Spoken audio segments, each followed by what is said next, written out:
What do you do if you lose your green card and you've been outside of the US for over 3 years? Today's success story is about how my team and I went to Mexico, met the client, and begged the CBP officer at the border to let him in. Please, please, please, please, and explained the whole situation. We got the waiver, and thankfully everything is okay.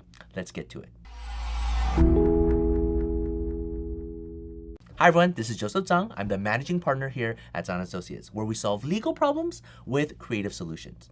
Today's case is about the client who lost the green card and has been out of the US for a substantial amount of time. Now, the normal route to solve this problem is to go to the consulate or the embassy at wherever country that they are located. In this case, our client was in Hong Kong.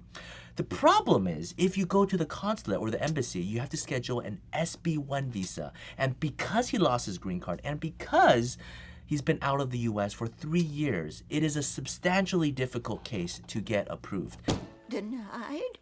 You're denying my claim? Now, not only was the reason for being out of the country not that sympathetic, but I mean, yes, pandemic, he couldn't come back in a year, but why did he leave 3 years ago? And what happened to his green card? A lot of questions, very little answers. Now, why didn't he directly fly to the US, like to JFK or to LAX? Because he lost his green card, so no airline would issue him the ticket so for him to come.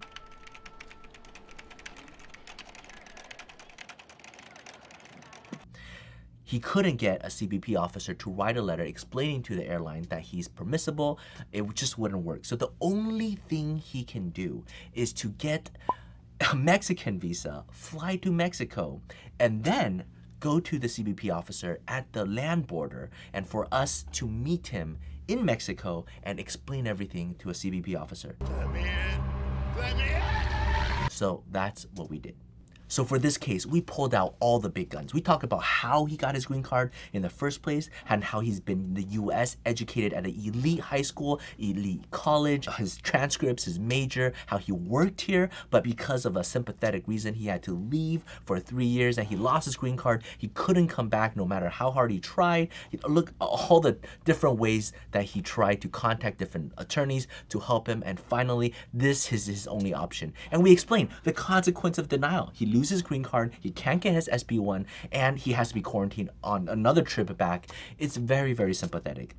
The officer was a very good listener, listened to everything, asked all the right questions. We had all the documentation prepared, and once everything was explained, the officer filed everything and granted the waiver, paid the fee, and we were able to take our client cross the border back into the US. The expression on his face was priceless. When we crossed the border, he was just so happy.